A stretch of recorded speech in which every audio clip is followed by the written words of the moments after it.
Good evening, my friends. Well, as you probably discovered, I was able to get a couple of chapters read, recorded, and posted last night, even though it didn't look like that was going to happen because of our whole Knott's Berry Farm disaster. But I did get those out. So now we begin tonight again with Mystery in White, but now we're up to chapter 14. So if you missed chapters 12 and 13, I did post them last night, so go listen to those first. All right, we begin with chapter 14, Exhibits A and C. Mr. Hopkins took his handkerchief from his pocket and mopped his brow. It was not the first time he had done so, but his brow had never needed the operation more acutely. What'd that mean? He asked. It means, answered Mr. Maltby, that W.T. Barling is probably not the only person who has been murdered today, and that the body of the second murdered person is considerably nearer to us than Barling as we sit here. It means that Smith, in his last flight, tripped over the body and may now be a raving lunatic with a knife as well as a murderer. How do you know? Because I nearly tripped over the body myself, but at the time I thought it was a log. Then, since you now believe it wasn't a log, shouldn't we go out and look for it? Inquired David quietly. His calmness surprised him. He attributed it to the possibility that he was growing numb to the horror. No numbness, however, was visible in the goggling eyes of Mr. Hopkins. If you look for it, you are not likely to have Mr. Smith's luck of finding it, replied Mr. Maltby. In fact, you may find Smith instead, and become in addition to his growing casualty list. But, as a good British citizen and stickler for the law, you feel you have a duty to perform? In that case, I won't detain you. Only remember, before you go on your wild goose chase, that the body is undoubtedly dead, while you have not received any proof yet that it exists at all. Well, can I have the proof? No, there isn't any proof, not at least in your sense of the word, but you can have a second story, which I am waiting to tell, and the delay may reduce your chance of encountering Smith's knife. Shall I go on? Please. Right. Story number 2, Exhibit C. He took the torn envelope from the table and carefully extracted the torn sheet, smoothing it out over his knee. I found this, as I have said, in the waste paper basket of Thompson's room. It is a portion of a torn-up letter, and I will read it to you as legibly as the words allow. Dear Charles, I shall spend Christmas at Storrs for a week, and items to you will be 2 of us, daughter, and I enclose the cost. I expect Eve probably just before dinner. In about the visit, replacing the fragment of the letter in the fragment of the envelope, Mr. Maltby continued. Unfortunately, the signature is absent, so we do not know the name of the sender, but we may deduce the name of the recipient from this on the envelope. RLES, Shaw, maybe Charles Shaw. The letter, therefore, was sent from someone and some unknown person who is likely to be Charles Shaw, and the complete letter itself, up to the point where it breaks off, probably ran along these lines. Dear Charles, I shall be coming to spend Christmas at wherever this is, so get in Storrs for a week. I shall leave the items to you, but there will be 2 of us, myself and my daughter, and I enclose, however much the winter actually enclosed, to cover the cost. I expect to arrive on Christmas Eve, probably in the evening or afternoon, just before dinner. Say nothing about this visit. We may take it that Charles Shaw was the caretaker or servant here. We may also take it, I think, that he slept in the room now occupied by Thompson, as it was there I found the scrap of letter. And as that room has been recently occupied, a slightly moist toothbrush was in a glass, and the jug was full of water.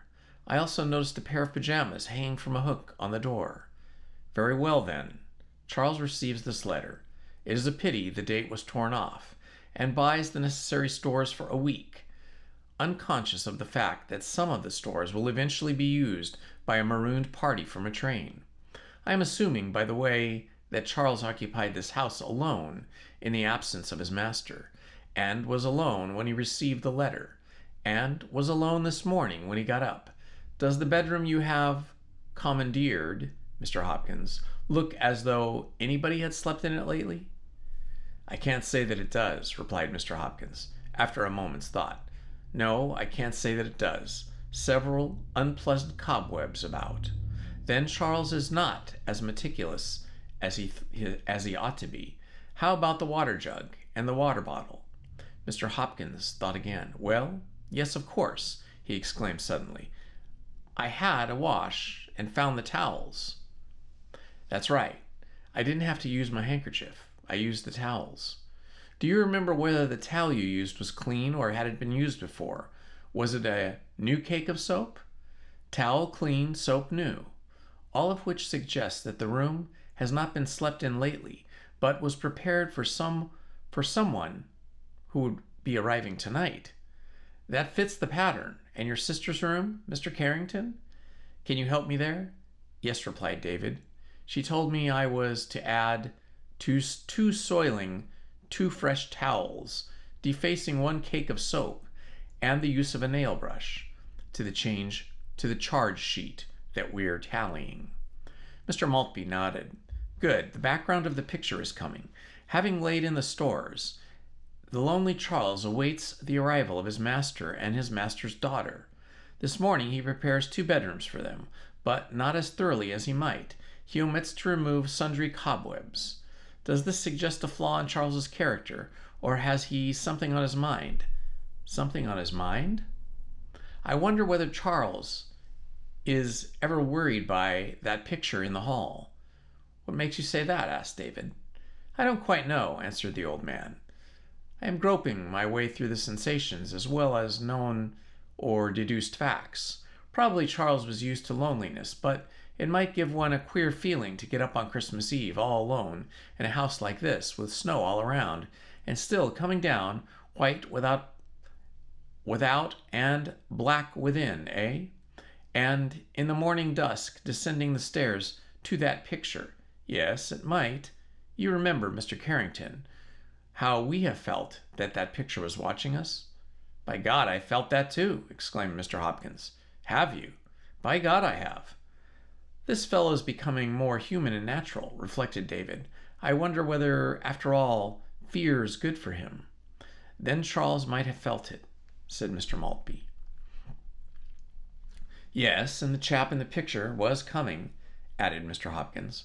Mr. Maltby pursed his lips. Not necessarily, he replied. We don't know that is a picture of the owner of the house. It may be, but it may not be. There is something just pre-war about his suit. I should place his age at a little over 60. Not such an enormous age, either, or so we like to think when we come to it. So if my sartorial knowledge is correct, that picture was painted over 20 years ago, and the subject of it would be about 85 today. Now that is an enormous age, at which to be traveling about the wintry countryside at Christmas. Incidentally, he went on, with a sudden rather wicked little glance at David, it ruins our romantic conception of the daughter. We want a few bright spots in our reconstruction.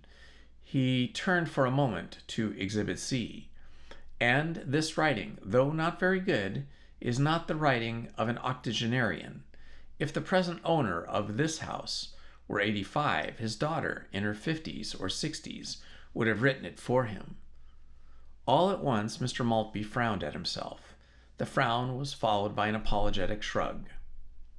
You must forgive me for these apparent diversions, he said. Actually, they are not diversions at all.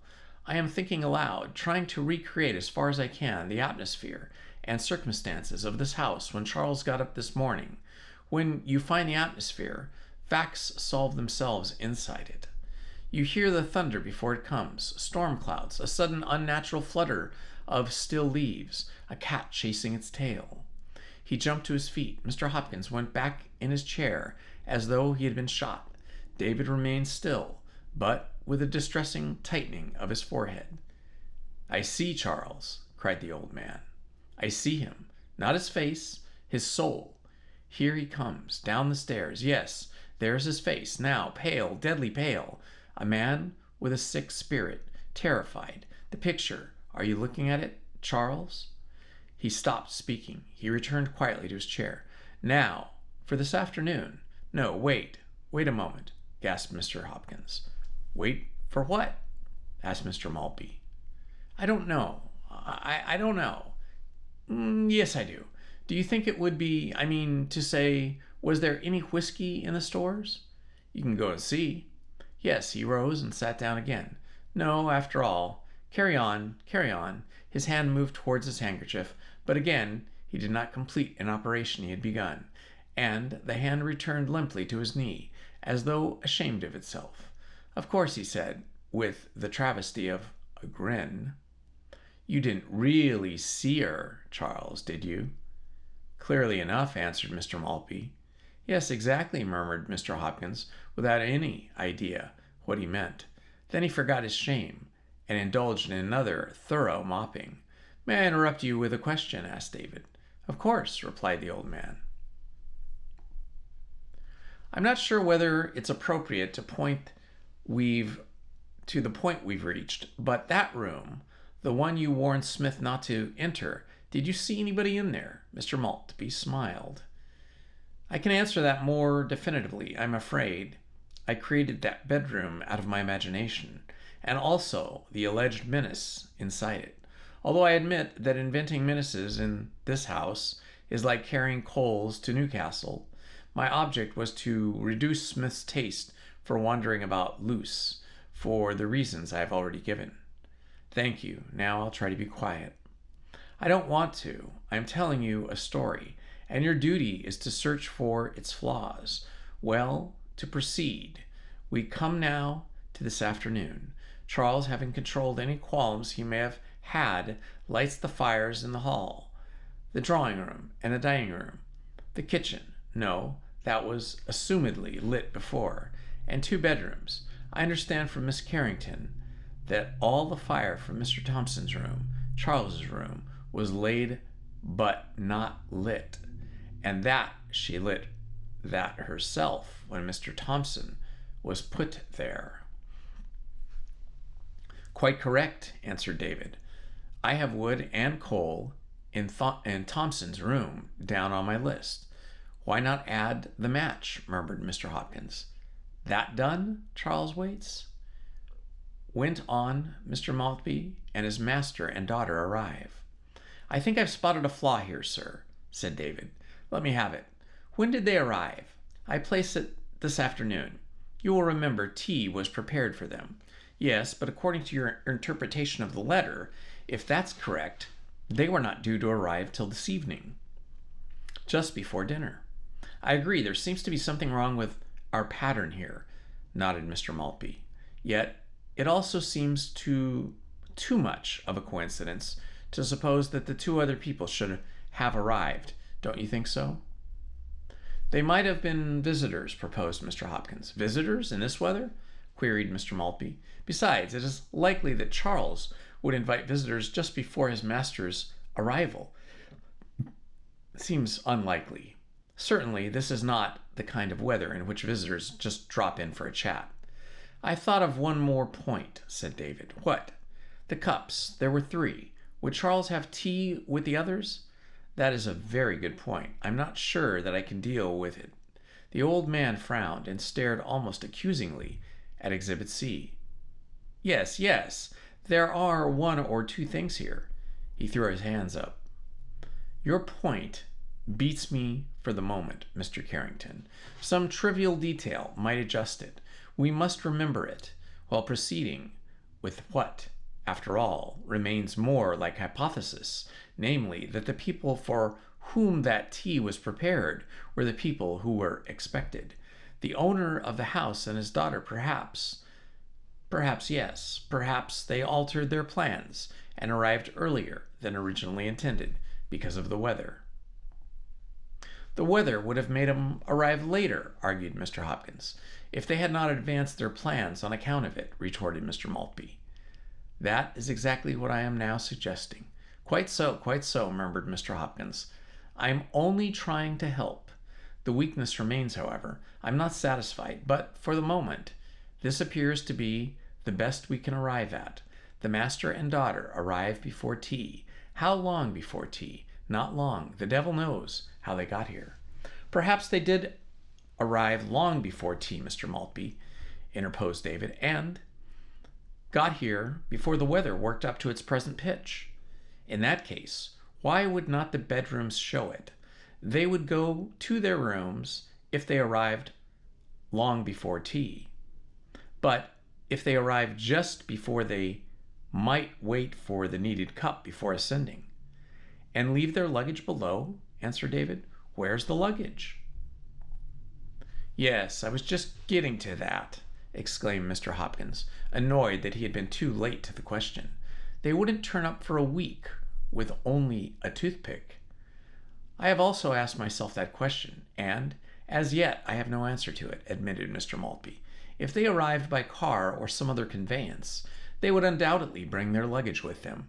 But how about this? They would not get a car to bring them from whatever station they arrive at, presumably Himmersby, some 5 miles distant.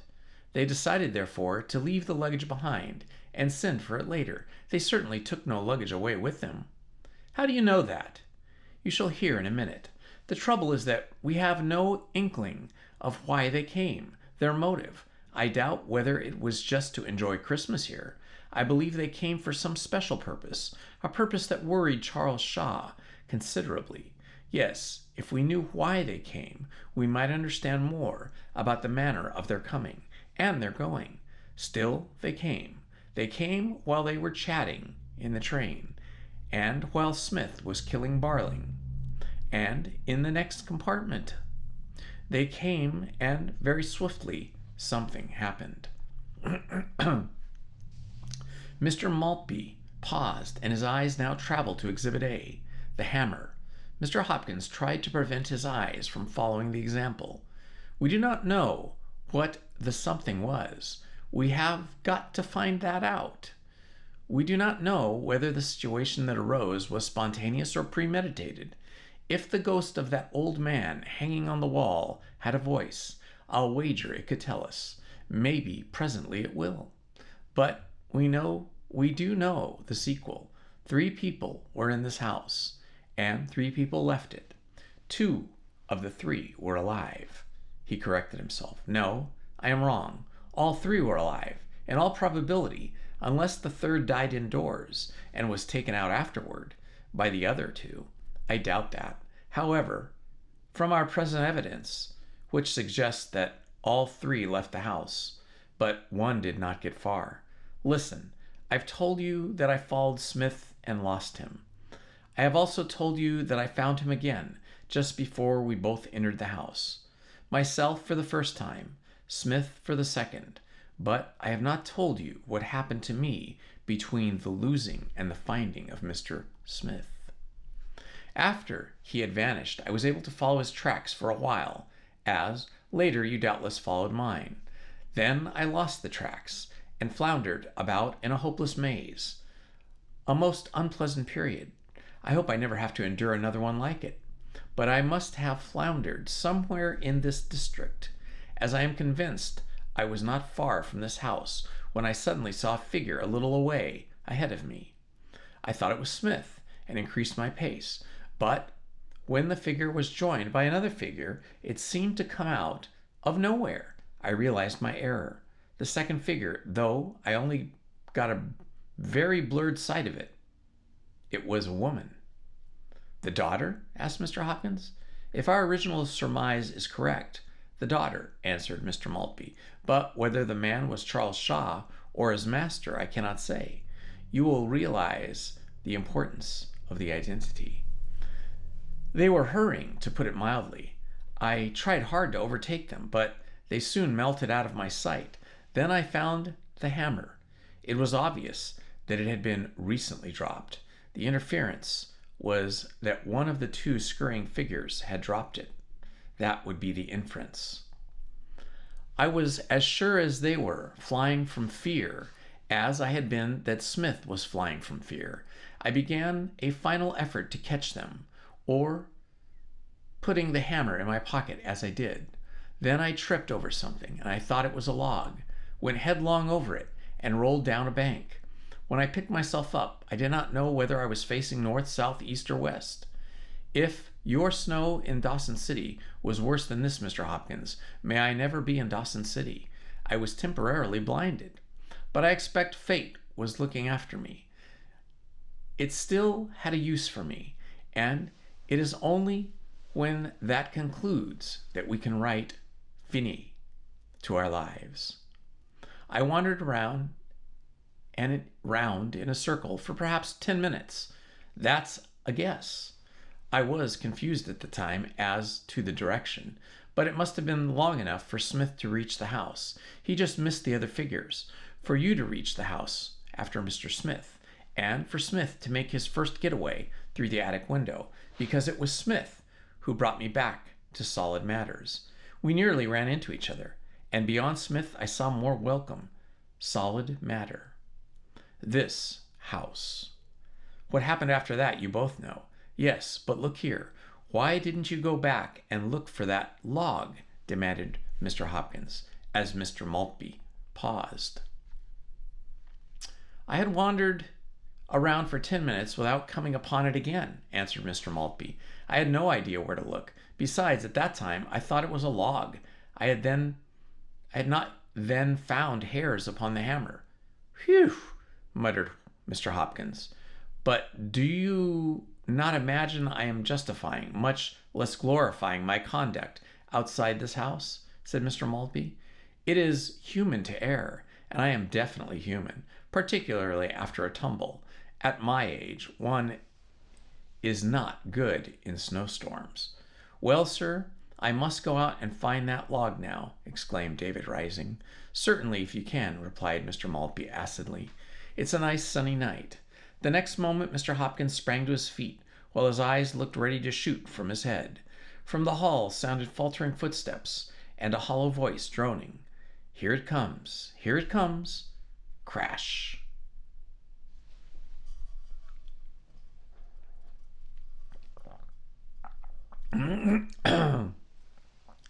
Chapter 15. Fighting the Tide. You're not eating your pineapple, said Lydia. No, somehow I can't, answered Jessie. I'm not hungry. The first idea was right, replied Lydia. You mean you can't. She walked to the window, drew the curtain aside a little, and stared out, while Jessie watched her back. That's right, I can't, said Jessie. I suppose it's still snowing? It doesn't look as if it's ever going to stop. Where on earth does it all come from? Outside the window pane, the floating snowflakes showed no sign of having spent themselves. Why are you staying up here? Asked Jessie suddenly. Don't you want me to? Answered Lydia, turning. Of course, you know I do. Only that's not the reason you're staying. What are they doing downstairs? Oh, just chatting. What about? I don't know. Well, you don't think they're telling funny stories, do you? Something's happened. Please tell me. I heard that scream. Scream? Yes, what was it? I don't know what it was, Miss Noyes, and you can believe me this time. Let's talk about something else. All right, who's your favorite film star? Mine's Gary Cooper. Lydia smiled. I admit it's difficult, she said, but we'll keep on trying. Did you see him in Mr. Deeds? Miss Carrington, it's no good, retorted Jessie doggedly. If you say you don't know what the scream was, I believe you, but something has happened downstairs, and that is why you're staying with me. I can tell by your attitude. No one's been hurt, have they? Your brother all right, isn't he? And of course, the others? Then Lydia gave up. You win, she answered. My brother is quite all right, but something did happen. Mr. Hopkins and Mr. Smith had a row, and Smith's gone. Gone? Yes, well, I don't expect anybody minds that much, but why did he go? Because of the row? Oh dear, you won't tell me. What's the row about? You remember that trouble on the train? What Mr. Hopkins told us about? Yes, well, he accused Smith, and Smith went for him. But when the others joined in the scoot, that without frills is the story. He just scooted off. Jessie remained silent for a while, absorbing the story. Then she whispered, "Does that mean it was true?" "Seems rather like it," replied Lydia. "Anyhow, he's gone now, so we needn't worry." She did not mention that he had taken a knife with him. "Suppose he comes back?" "I don't imagine he will." "No? Was it he who screamed?" "I don't know." "Did anyone go after him?" "I don't know. I mean, no one did." "That would be too ridiculous. Look here, Miss Noyes, let's pretend, if only for 15 minutes, that everything's all right, and that we're in a lovely old house. And it is a lovely old house. Look at this room. It's the sort I've dreamed about, and that the only ghost in it is a dear old lady who had a wonderful romance here when she was a girl, and who likes to return sometimes to remember it. You don't really believe in ghosts, do you? Really and truly, and no proof?" "No, yes, I don't know," replied Jessie, striving to be truthful. "Nonsense, of course you don't. They're just imagination, and therefore we can imagine them as we like. So mine's the dear old lady. Can't you see her? She's in lavender, of course, and she has a lace cap. Has she?"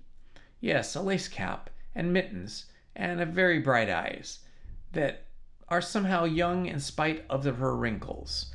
And yours? What can your ghost be?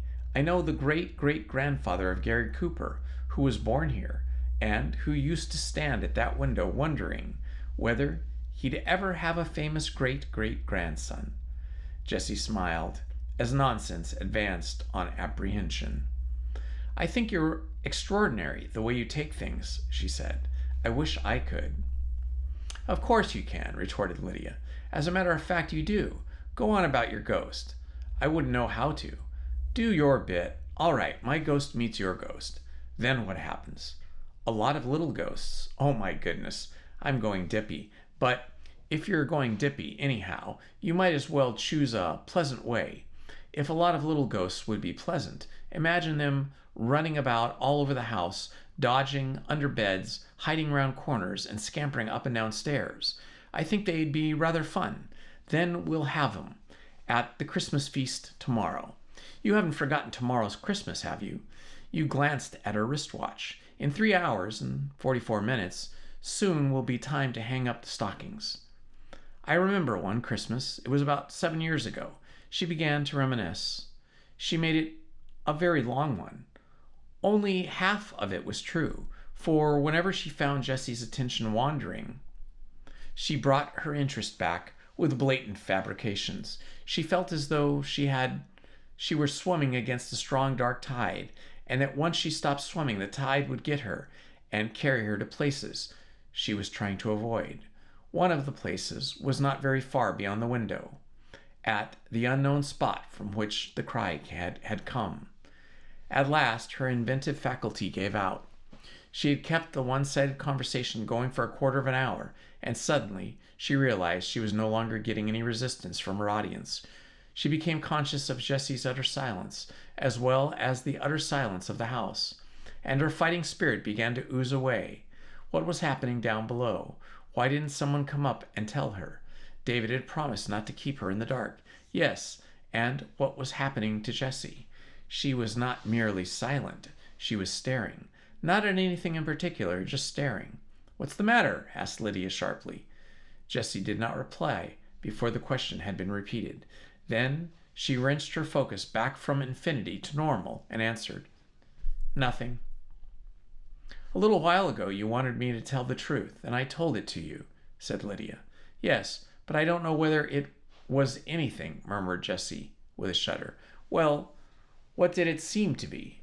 You look as pale as a—" She pulled herself up and altered the smile from ghost to sheet, and you haven't said a single word for at least 5 minutes. Have you heard what I've been talking about?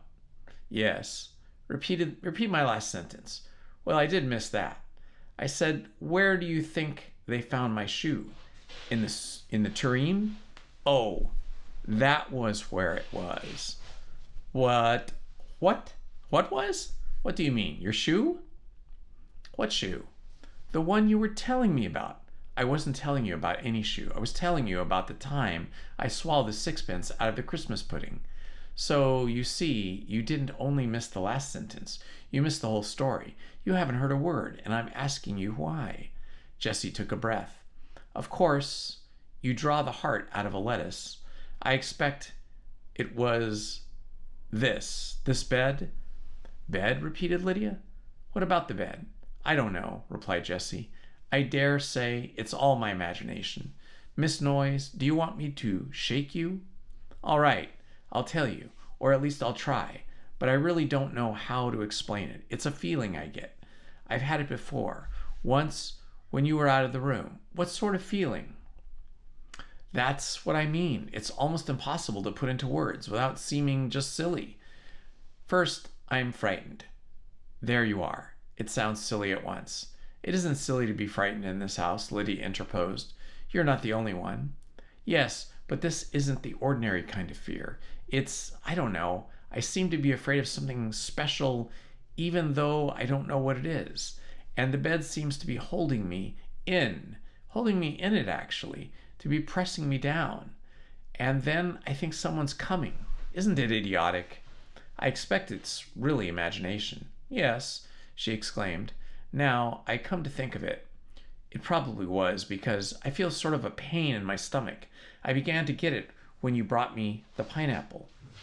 Was that why you didn't eat it? Asked Lydia. Oh, no. At least, I don't think so. No, I'm sure not.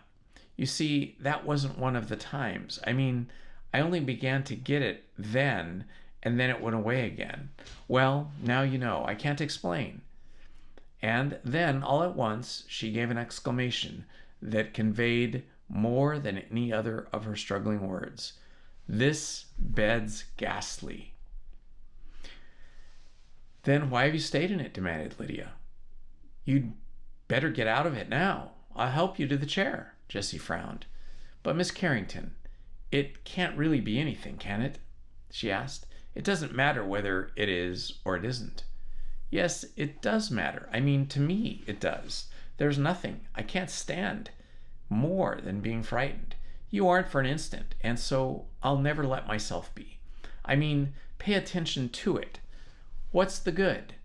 When I'm nervous, even the first nights, which are nothing really, I mean the part I play in them, I say, don't be a goose. If I don't go to bits, you can't help being as you are. And anyhow, that's how I'm made. The way you're made seems a very good way to me, Miss Noyes, answered Lydia.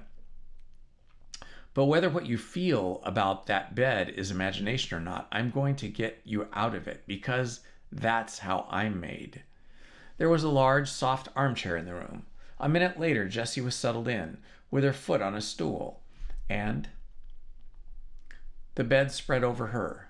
Lydia assisted in the moving of the operation, though Jessie declared that her foot was getting better.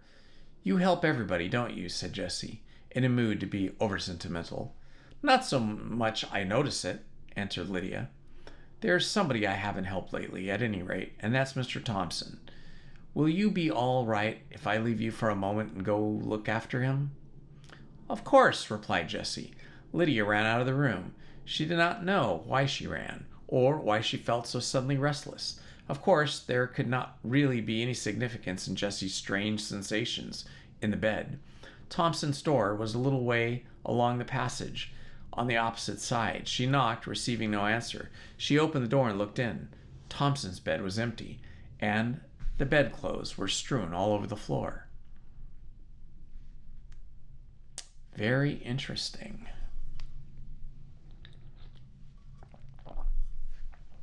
Okay, we're going to continue with Chapter 16. The imagination of Robert Thomson. Even with a normal temperature, Robert Thomson lived largely in his imagination, using it to redress the shortcomings of reality or to repair its ravages. His external life made only a faint impression on him because it was so boring and uneventful, and while he filled ledgers with meaningless figures and assured clients of his firm's best attention, or else listened to his aunt's tedious self-pitying conversation, his mind was busy with its compensating work, either glorifying the commonplace or escaping from it altogether. Sometimes, while writing in his ledgers, Thomson recreated himself as a potential genius rising from the bottom of the rung to the top. Nobody imagined that Sir Robert, then an unknown young man, working in a basement office, would one day be the first Lord of the Admiralty, or while listening to his aunt, he became Good Samaritan number 1, watched approvingly by God himself. More often, however, he chose the path of complete escape, where his exploits were simpler and more stirring to the human. He did not ache most of the cold prizes of fame. He wanted the appreciation and affection of those around him. So he walked in sweet intimacy with beautiful women, or served them after aerial accidents. He could rescue a child who had fallen over the cliffs of Beachy Head while answering a telephone, but the aerial accidents were his chief delight. All this with a normal temperature. When the temperature rose above normal, soaring beyond the 100 mark, his imagination took complete charge, always with an easy call. It had been a short journey to the controls, and it used them swiftly and with a ruthless grotesqueness. You want some fun? It jeered to the fevered brain. By heck, you shall have it. Only, of course, it was not always fun.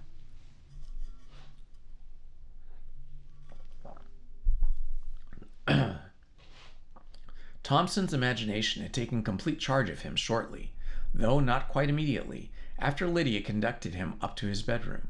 The fact a beautiful girl had performed this service gave an added fillip to his temperature. When the door had closed and he found himself alone on the strange bed, he relaxed at the first into a kind of peaceful coma, rich with scents and colors.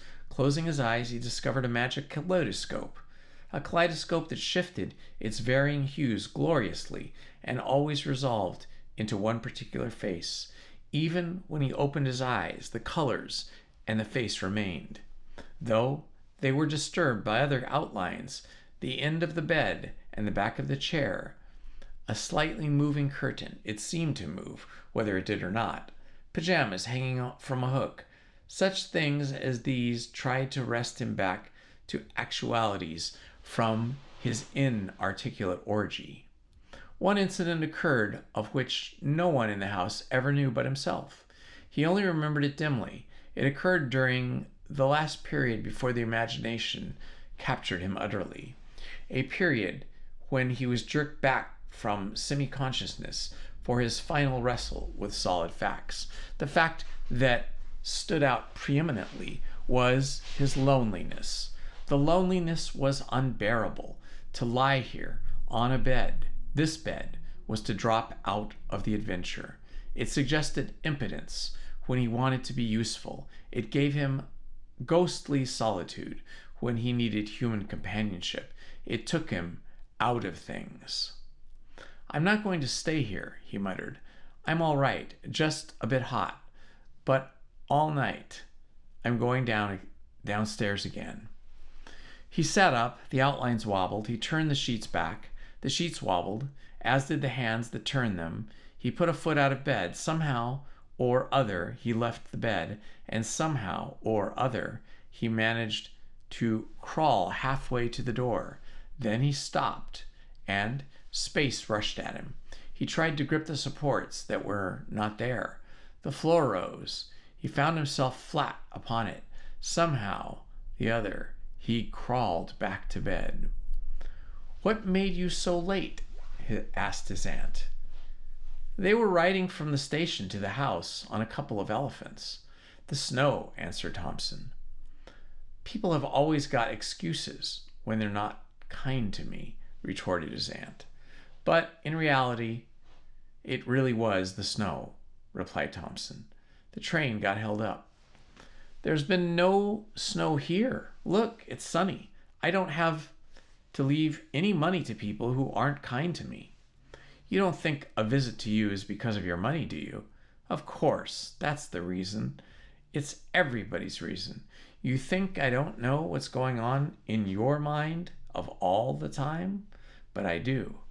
You're never really interested in me, and you're scared stiff that I'll find out. Well, I have found out, and now you shan't have anything. I shall leave it to all my elephants. They reached the house and dismounted. The elephants went into 2 large kennels, and his aunt took a big key from her pocket and said, I was going to give you 20,000 pounds for Christmas, but now I shall only have a tie. You could have married on 20,000 pounds. Do you know how late you are? A week. It's next year. What'll they say to you at the office? She opened the door as she walked down to the office. His aunt turned to the boss, who scowled at him. What have you done with her? Demanded his boss. The snow, sir, answered Thompson. Well, don't let it happen again, snapped his boss. If it does, you'll be sacked. The auditors are coming. Suppose you haven't got your books done before they come. What'll happen? They'll murder us all.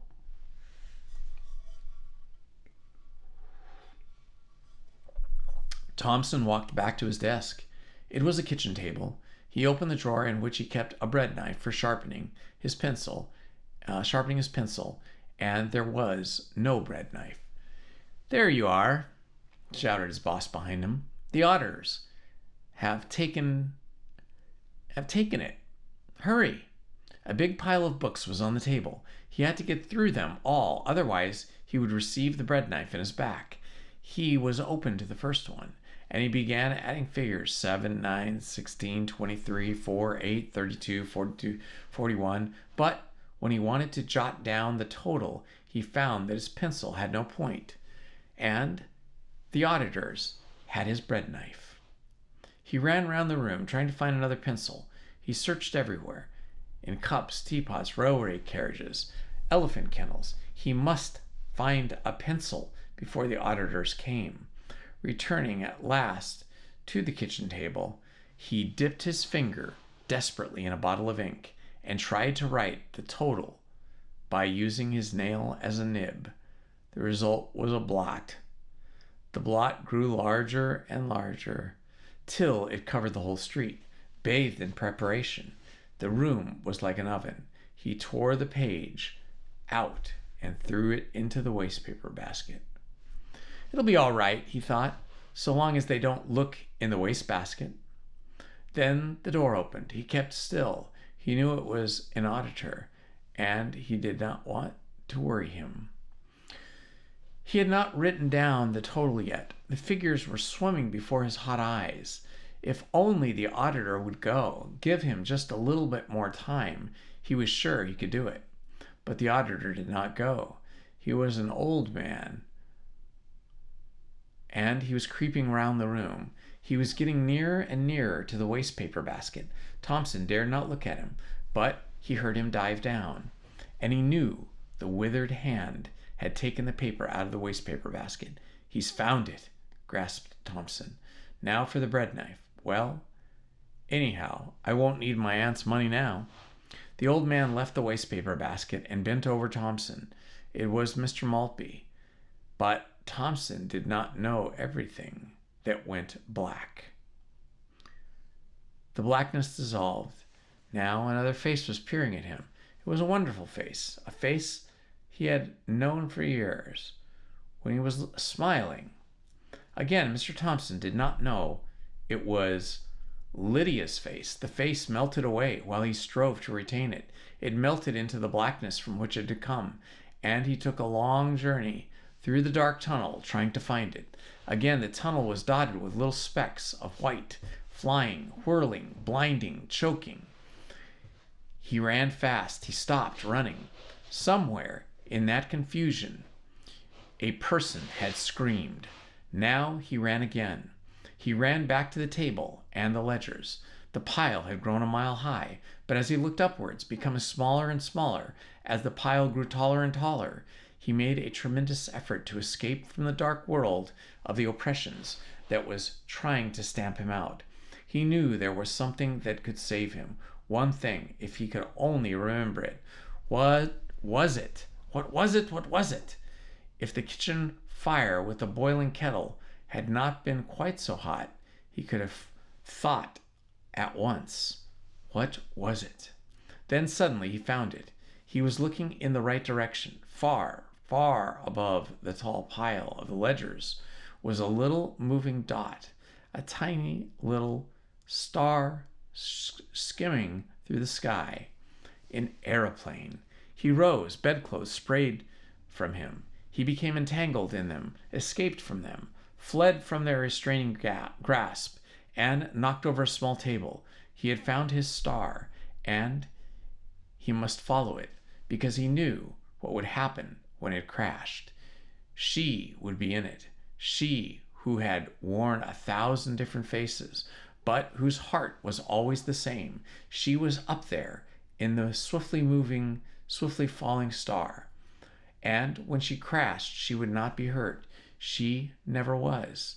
He would be on the spot to help her from the burning airplane, and she would carry with her to a cottage and to receive her thanks and her understanding and the oblivion she always brought.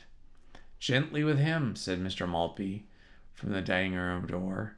"I think we'd better get him to the settee in the drawing room for a moment and let Miss Kerrigan know." Okay, my friends, that is all for tonight. I hope you're enjoying the story. We're getting a little bit more into the thick of it, although I'm still not convinced that Mr. Smith is the murderer and that it might not be somebody else. But that is the beauty of reading a mystery. We are just held in suspense. Okay, until tomorrow night, love to you all. This has been Indiana Holmes. Bye-bye. Please hit the like button, subscribe, and hit the notifications button. Thank you very much.